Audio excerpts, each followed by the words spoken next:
Welcome to your cozy corner of calm. Here, you'll find gentle stories and the soothing sound of rain, created to help you unwind, ease your thoughts, and drift peacefully into sleep. If this space brings you comfort, consider subscribing so you'll always have a quiet place to return to. Now, make yourself comfortable, close your eyes, and let tonight's story carry you gently into rest. Little though they seem to think of it, the people of this 29th century live continually in fairyland. Surfeited as they are with marvels, they are indifferent in presence of each new marvel. To them all seems natural. Could they but duly appreciate the refinements of civilization in our day, could they but compare the present with the past, and so better comprehend the advance we have made, how much fairer they would find our modern towns, with populations amounting sometimes to 10 million souls, their streets 300 feet wide, their houses 1,000 feet in height, with a temperature the same in all seasons, with their lines of aerial locomotion crossing the sky in every direction. If they would but picture to themselves the state of things that once existed, when through muddy streets rumbling boxes on wheels, drawn by horses, yes, by horses, were the only means of conveyance. Think of the railroads of the olden time, and you will be able to appreciate the pneumatic tubes through which today one travels at the rate of 1,000 miles an hour. Would not our contemporaries prize the telephone, and the telephone more highly if they had not forgotten the telegraph? Singularly enough, all these transformations rest upon principles which were perfectly familiar to our remote ancestors, but which they disregarded. Heat, for instance, is as ancient as man himself. Electricity was known 3,000 years ago, and steam 1,100 years ago. Nay, so early as 10 centuries ago, it was known that the differences between the several chemical and physical forces depend on the mode of vibration of the etheric particles, which is for each specifically different. When at last the kinship of all these forces was discovered, it is simply astounding that 500 years should still have to elapse before men could analyze and describe the several modes of vibration that constitute these differences. Above all, it is singular that the mode of reproducing these forces directly from one another, and of reproducing one without the others, should have remained undiscovered till less than 100 years ago. Nevertheless, such was the course of events, for it was not till the year 1792 that the famous Oswald Nier made this great discovery. Truly was he a great benefactor of the human race. His admirable discovery led to many another. Hence is sprung that pleiad of inventors, its brightest star being our great Joseph Jackson. To Jackson we are indebted for those wonderful instruments, the new accumulators. Some of these absorb and condense the living force contained in the sun's rays. Others, the electricity stored in our globe. Others again, the energy coming from whatever source, as a waterfall, a stream, the winds, etc. He too, it was that invented the transformer, a more wonderful contrivance still, which takes the living force from the accumulator and, on the simple pressure of a button, gives it back to space in whatever form may be desired, whether as heat, light, electricity, or mechanical force, after having first obtained from it the work required. From the day when these two instruments were contrived is to be dated the era of true progress. They have put into the hands of man a power that is almost infinite. As for their applications, they are numberless, mitigating the rigors of winter by giving back to the atmosphere the surplus heat stored up during the summer. They have revolutionized agriculture by supplying motive power for aerial navigation. They have given to commerce a mighty impetus. To them we are indebted for the continuous production of electricity without batteries or dynamos, of light without combustion or incandescence, and for an unfailing supply of mechanical energy for all the needs of industry. Yes, all these wonders have been wrought by the accumulator and the transformer. And can we not to them also trace, indirectly, this latest wonder of all, the great Earth Chronicle building in 253rd Avenue, which was dedicated the other day. If George Washington Smith, the founder of the Manhattan Chronicle, should come back to life today, what would he think were he to be told that this palace of marble and gold belongs to his remote descendant, Fritz Napoleon Smith, who, after 30 generations have come and gone, is owner of the same newspaper which his ancestor established. For George Washington Smith's newspaper has lived generation after generation, now passing out of the family, anon coming back to it. When, 200 years ago, the political center of the United States was transferred from Washington to Centropolis, the newspaper followed the government and assumed the name of Earth Chronicle. Unfortunately, it was unable to maintain itself at the high level of its name. Pressed on all sides by rival journals of a more modern type, it was continually in danger of collapse. 20 years ago, its subscription list contained but a few 100,000 names, and then Mr. Fritz Napoleon Smith bought it for a mere trifle and originated telephonic journalism. Too everyone is familiar with Fritz Napoleon Smith's system, a system made possible by the enormous development of telephony during the last 100 years. Instead of being printed, the Earth Chronicle is every morning spoken to subscribers who, in interesting conversations with reporters, statesmen, and scientists, learn the news of the day. Furthermore, each subscriber owns a phonograph, and to this instrument he leaves the task of gathering the news whenever he happens not to be in a mood to listen directly himself. As for purchasers of single copies, they can at a very trifling cost learn all that is in the paper of the day at any of the innumerable phonographs set up nearly everywhere.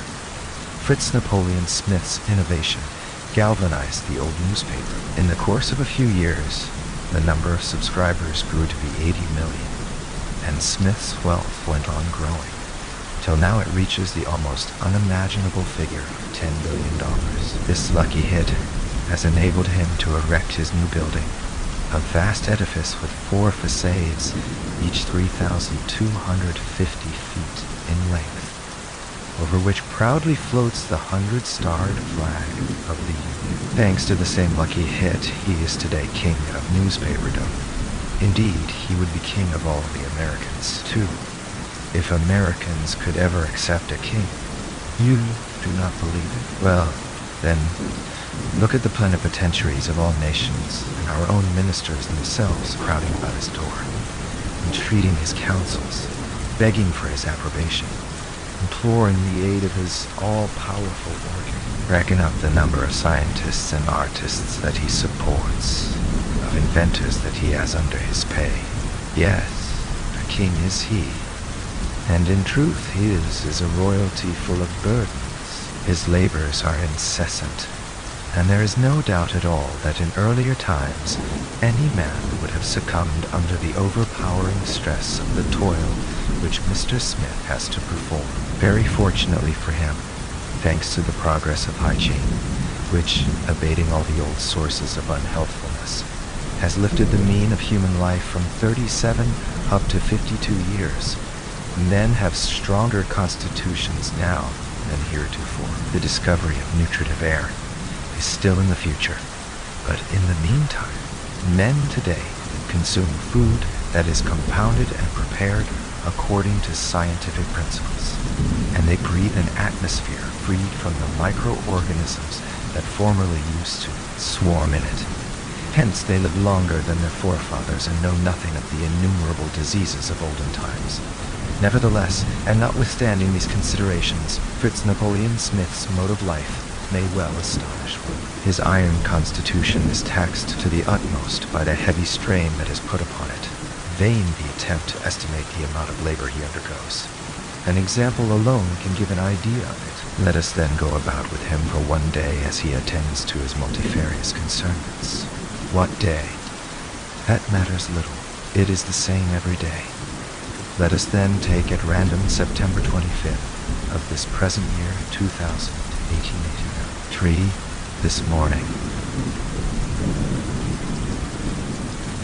Mr. Fritz Napoleon Smith awoke in very bad humor, His wife having left for France 8 days ago, he was feeling disconsolate. Incredible though it seems, in all the 10 years since their marriage, this is the first time that Mrs. Edith Smith, the professional beauty, has been so long absent from home. 2 or 3 days usually suffice for her frequent trips to Europe. The first thing that Mr. Smith does is to connect his phonotelephone, the wires of which communicate with his Paris mansion. The telephone. Here is another of the great triumphs of science in our time. The transmission of speech is an old story. The transmission of images by means of sensitive mirrors connected by wires is a thing but of yesterday, a valuable invention indeed, and Mr. Smith this morning was not niggard of blessings for the inventor, when by its aid he was able distinctly to see his wife, notwithstanding the distance that separated him from her. Mrs. Smith, weary after the ball or the visit to the theater the preceding night, is still abed, though it is near noontide at Paris. She is asleep, her head sunk in the lace-covered pillows. What? She stirs? Her lips move. She is dreaming, perhaps. Yes, dreaming. She is talking, pronouncing a name, his name. Fritz. The delightful vision gave a happier turn to Mr. Smith's thoughts, and now, at the call of imperative duty, light-hearted he springs from his bed and enters his mechanical dresser. 2 minutes later, the machine deposited him, all dressed, at the threshold of his office. The round of journalistic work was now begun. First he enters the hall of the novel writers, a vast apartment crowned with an enormous transparent cupola. In one corner is a telephone, through which 100 Earth Chronicle litterateurs in turn recount to the public, in daily installments, 100 novels. Addressing one of these authors, who was waiting his turn, capital, my dear fellow, said he. Your last story, the scene where the village maid discusses interesting philosophical problems with her lover, shows your very acute power of observation. Never have the ways of country folk been better portrayed. And keep on, my dear Archibald, keep on.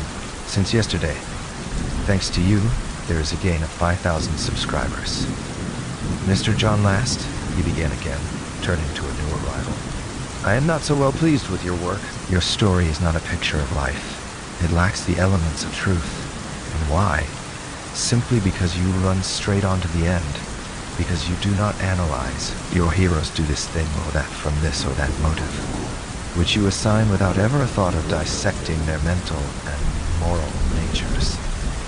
Our feelings, you must remember, are far more complex than all that. In real life, every act is the resultant of 100 thoughts that come and go, and these you must study, each by itself, if you would create a living character. But, you will say, in order to note these fleeting thoughts, one must know them, must be able to follow them in their capricious meanderings. Why, any child can do that, as you know. You have simply to make use of hypnotism, electrical or human, which gives one a twofold being, setting free the witness personality so that it may see, understand, and remember the reasons which determine the personality that acts. Just study yourself as you live from day to day, my dear Last. Imitate your associate whom I was complimenting a moment ago. Let yourself be hypnotized. What's that? You have tried it already? Not sufficiently then, not sufficiently. Bay 4. Mr. Smith continues his round and enters the reporters' hall.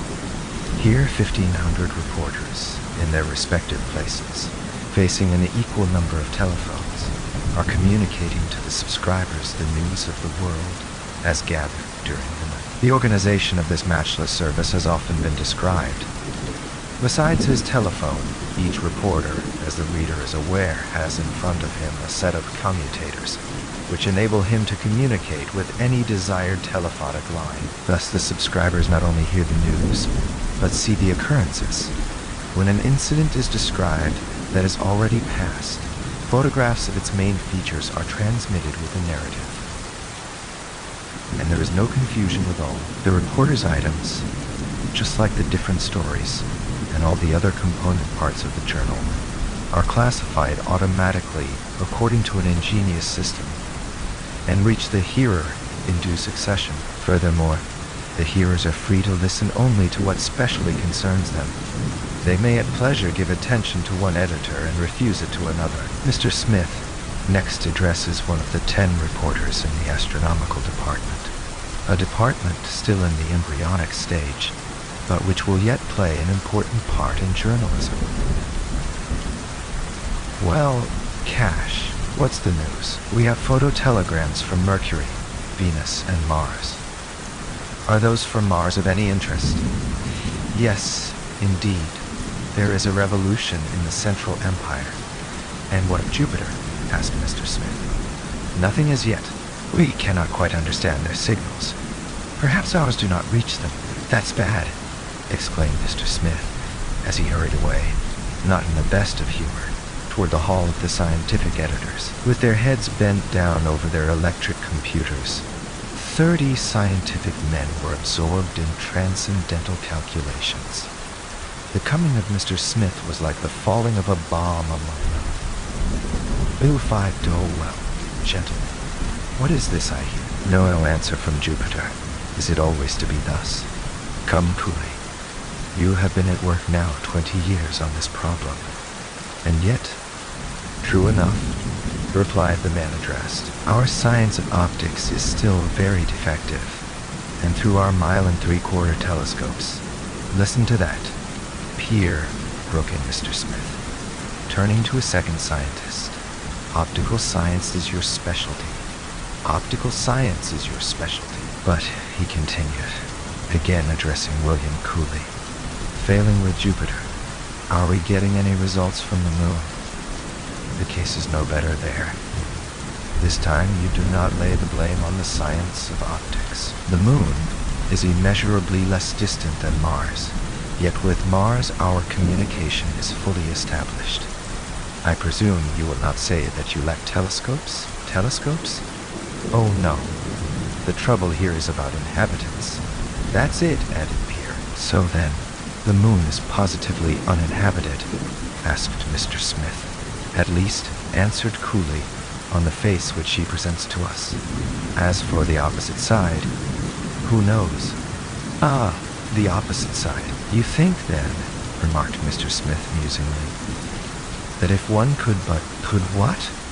Why, turn the moon about face. Ah, there's something in that, cried the two men at once. And indeed, so confident was their air, they seemed to have no doubt as to the possibility of success in such an undertaking. Meanwhile, asked Mr. Smith, after a moment's silence, have you no news of interest today? Indeed we have, answered Cooley. The elements of Olympus are definitively settled. That great planet gravitates beyond Neptune at the mean distance of 11,400,799,642 miles from the Sun, and to traverse its vast orbit takes 1311 years, 294 days, 12 hours, 43 minutes, 9 seconds. Why didn't you tell me that sooner? Cried Mr. Smith. Now inform the reporters of this straight away. You know how eager is the curiosity of the public with regard to these astronomical questions. That news must go into today's issue. Then, the two men bowing to him, Mr. Smith passed into the next hall, an enormous gallery upward of 3,200 feet in length, devoted to atmospheric advertising. Everyone has noticed those enormous advertisements reflected from the clouds, so large that they may be seen by the populations of whole cities, or even of entire countries. This, too, is one of Mr. Fritz Napoleon Smith's ideas. And in the Earth Chronicle building, 1,000 projectors are constantly engaged in displaying upon the clouds these mammoth advertisements. When Mr. Smith today entered the Sky Advertising Department, he found the operators sitting with folded arms at their motionless projectors, and inquired as to the cause of their inaction. In response, the man addressed simply pointed to the sky, which was of a pure blue. Yes, muttered Mr. Smith, a cloudless sky. That's too bad, but what's to be done? Shall we produce rain? That we might do, but is it of any use? What we need is clouds, not rain. Go, said he, addressing the head engineer. Go see Mr. Samuel Mark, the meteorological division of the scientific department, and tell him for me to go to work in earnest on the question of artificial clouds. It will never do for us to be always thus at the mercy of cloudless skies. Mr. Smith's daily tour through the several departments of his newspaper is now finished. Next, from the advertisement hall, he passes to the reception chamber, where the ambassadors accredited to the American government are awaiting him, desirous of having a word of counsel or advice from the all-powerful editor. A discussion was going on when he entered. Your Excellency will pardon me, the French ambassador was saying to the Russian, but I see nothing in the map of Europe that requires change. The north for the Slavs? Why, yes, of course. But the south for the Latins. Our common frontier, the Rhine, it seems to me, serves very well. Besides, my government, as you must know, will firmly oppose every movement, not only against Paris, our capital, or our two great prefectures, Rome and Madrid, but also against the Kingdom of Jerusalem, the dominion of St. Peter, of which France means to be the trusty defender. Well said, exclaimed Mr. Smith. How is it, he asked, turning to the Russian ambassador, that you Russians are not content with your vast empire, the most extensive in the world, stretching from the banks of the Rhine to the Celestial Mountains and the Karakoram, whose shores are ours, washed by the frozen ocean, the Atlantic, the Mediterranean, and the Indian Ocean. Then, what is the use of threats? Is war possible in view of modern inventions asphyxiating shells, capable of being projected a distance of 60 miles, an electric spark of 90 miles, that can at one stroke annihilate a battalion, to say nothing of the plague, the cholera, the yellow fever, that the belligerents might spread among their antagonists mutually, and which would in a few days destroy the greatest armies? A7 twin true, answered the Russian. But can we do all that we wish? As for us Russians, pressed on our eastern frontier by the Chinese, we must at any cost put forth our strength for an effort toward the west. Oh, is that all? In that case, said Mr. Smith, the thing can be arranged. I will speak to the Secretary of State about it. The attention of the Chinese government shall be called to the matter. This is not the first time that the Chinese have bothered us. Under these conditions, of course, and the Russian ambassador declared himself satisfied. Ah, Sir John, what can I do for you? Asked Mr. Smith as he turned to the representative of the people of Great Britain, who till now had remained silent. A great deal, was the reply. If the Earth Chronicle would but open a campaign on our behalf, and for what object? Simply for the annulment of the Act of Congress annexing to the United States the British Islands. Though, by a just turnabout of things here below, Great Britain has become a colony of the United States. The English are not yet reconciled to the situation. At regular intervals, they are ever addressing to the American government vain complaints. A campaign against the annexation that has been an accomplished fact for 150 years, exclaimed Mr. Smith. How can your people suppose that I would do anything so unpatriotic? We at home think that your people must now be safe. The Monroe Doctrine is fully applied.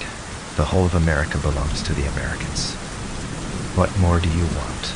Besides, we will pay for what we ask.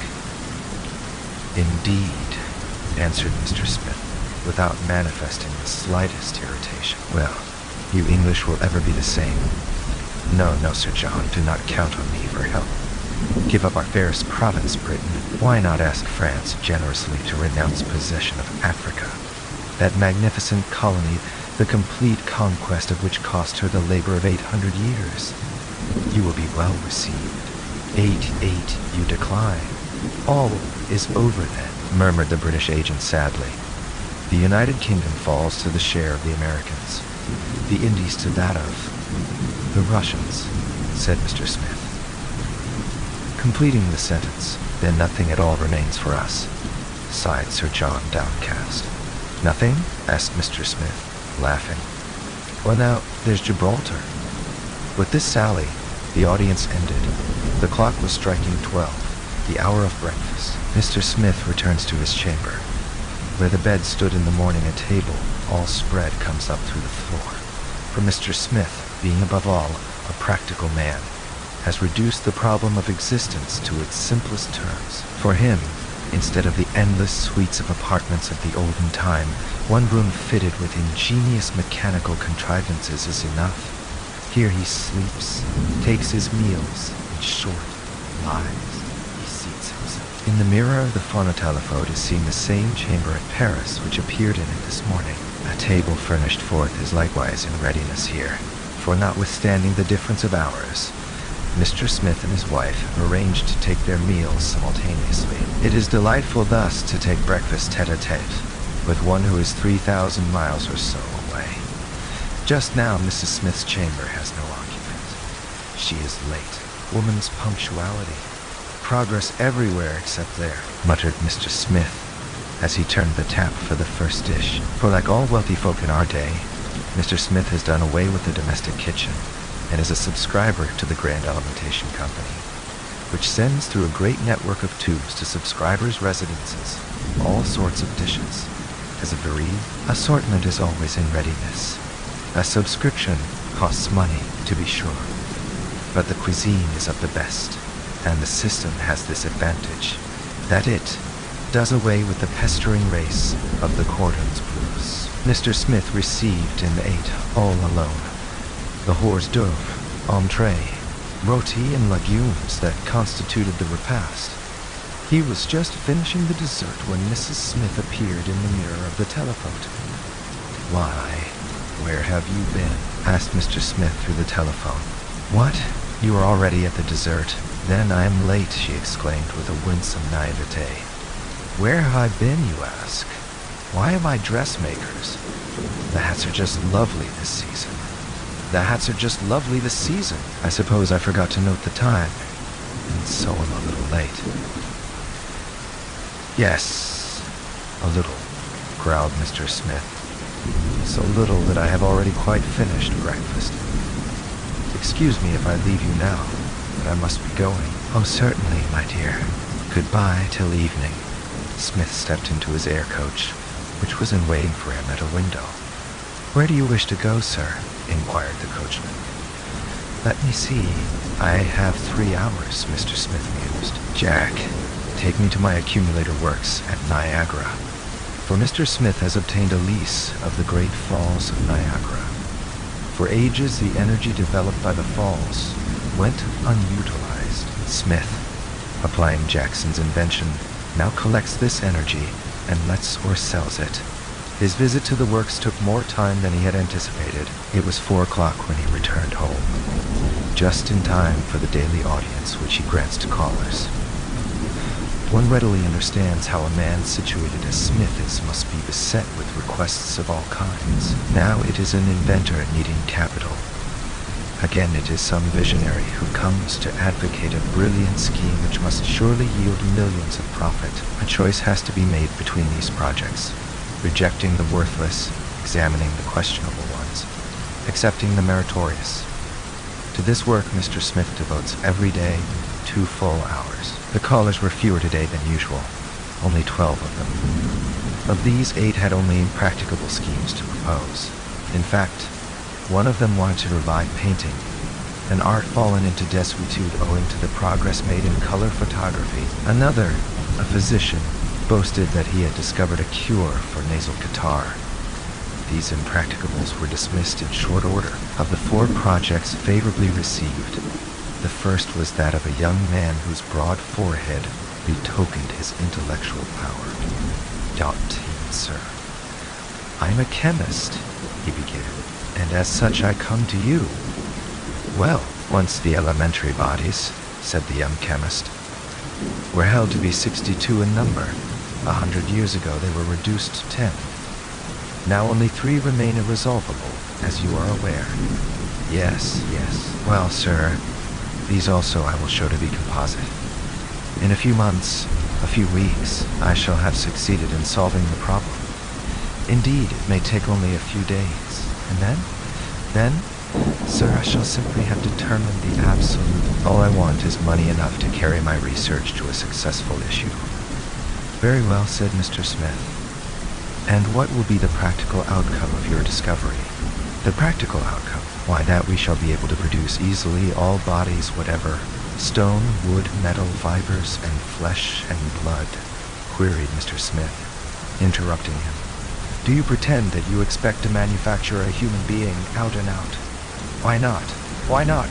Mr. Smith advanced $100,000 to the young chemist and engaged his services for the Earth Chronicle Laboratory, the second of the 4 successful applicants, starting from experiments made so long ago as the 19th century and again repeated, had conceived the idea of removing an entire city all at once from one place to another. His special project had to do with the city of Grantham, situated, as everybody knows, some 15 miles inland. He proposes to transport the city on rails and to change it into a watering place. Mr. Smith, captivated by the scheme, bought a half interest in it. As you are aware, sir, began applicant No.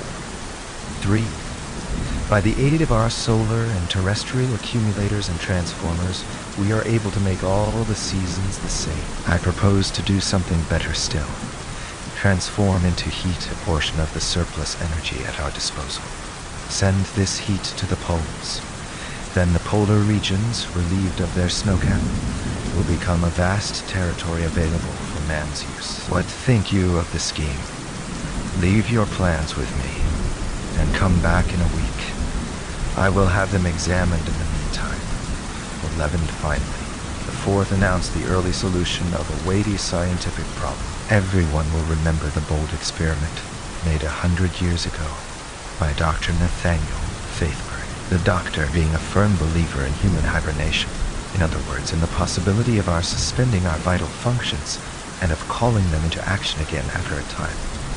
Resolved to subject the theory to a practical test. To this end, having first made his last will and pointed out the proper method of awakening him, having also directed that his sleep was to continue 100 years to a day from the date of his apparent death, he unhesitatingly put the theory to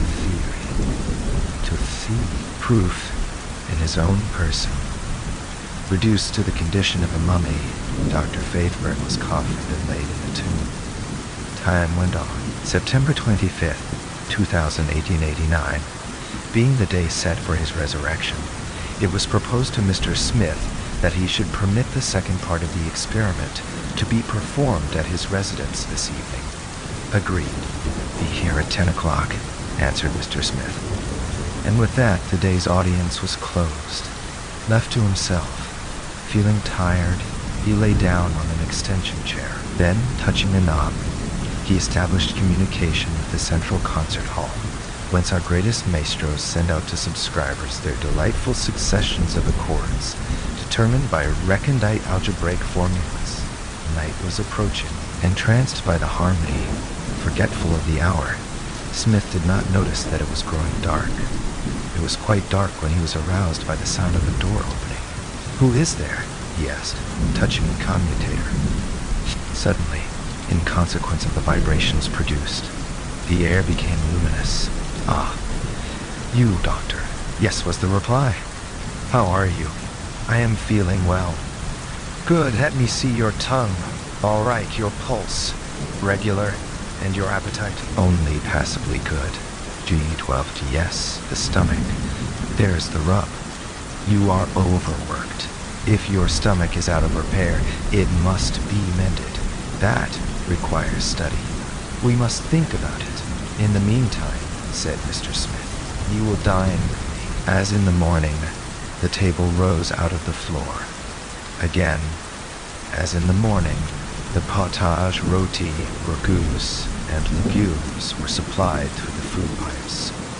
Toward the close of the meal, phonotelephotic communication was made with Paris. Smith saw his wife, seated alone at the dinner table, looking anything but pleased at her loneliness.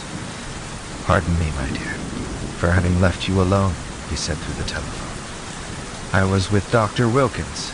Ah, the good doctor, remarked Mrs. Smith, her countenance lighting up. Yes, but pray, when are you coming home? This evening. Very well. Do you come by tube? Or by air train? Oh, by tube. Yes. And at what hour will you arrive? About 11, I suppose. 11 by Centropolis time, you mean? Yes. Goodbye then for a little while, said Mr. Smith as he severed communication with Paris. Dinner over, Dr. Wilkins wished to depart. I shall expect you at 10, said Mr. Smith. Today, it seems, is the day for the return to life of the famous Dr. Faithburn. You did not think of it, I suppose. The awakening is to take place here in my house. You must come and see. I shall depend on your being here. I will come back, answered Dr. Wilkins. Left alone, Mr. Smith busied himself with examining his accounts, a task of vast magnitude, having to do with transactions which involve a daily expenditure of upward of $800,000. Fortunately indeed, the stupendous progress of mechanic art in modern times makes it comparatively easy. Thanks to the piano-electro-reckoner, the most complex calculations can be made in a few seconds. In 2 hours, Mr. Smith completed his task, just in time. Scarcely had he turned over the last page when Dr. Wilkins arrived. After him came the body of Dr. Faithburn, escorted by a numerous company of men of science. They commenced work at once, the casket being laid down in the middle of the room. The telephote was got in readiness. The outer world, already notified, was anxiously expectant, for the whole world could be eyewitnesses of the performance. A reporter, meanwhile, like the chorus in the ancient drama, explaining it all viva voce through the telephone. They are opening the casket, he explained. Now they are taking Faithburn out of it. A veritable mummy, yellow, hard, and dry. Strike the body, and it resounds like a block of wood. They are now applying heat. Now electricity. No result. These experiments are suspended for a moment while Dr. Wilkins makes an examination of the body. Dr. Wilkins, rising, declares the man to be dead. Dead! Exclaims everyone present. Yes, answers Dr. Wilkins. Dead. Dead. And how long has he been dead? Dr. Wilkins makes another examination. 100 years, he replies. The case stood just as the reporter said. Faithburn was dead, quite certainly dead. Here's a method that needs improvement, remarked Mr. Smith to Dr. Wilkins, as the scientific committee on hibernation bore the casket out. So much for that experiment. But if poor Faithburn is dead, at least he is sleeping, he continued. I wish I could get some sleep. I am tired out, doctor, quite tired out. Do you not think that a bath would refresh me? 13, certainly. But you must wrap yourself up well before you go out into the hallway. You must not expose yourself to cold. Hallway? Why, doctor, as you well know, everything is done by machinery here. It is not for me to go to the bath. The bath will come to me. Just look. And he pressed a button. After a few seconds, a faint rumbling was heard, which grew louder and louder. Suddenly the door opened, and the tub appeared. Such, for this year of grace, 2889, is the history of one day in the life of the editor of the Earth Chronicle. And the history of that one day is the history of 365 days every year, except leap years, and then of 366 days. For as yet, no means has been found of increasing the length of the terrestrial year.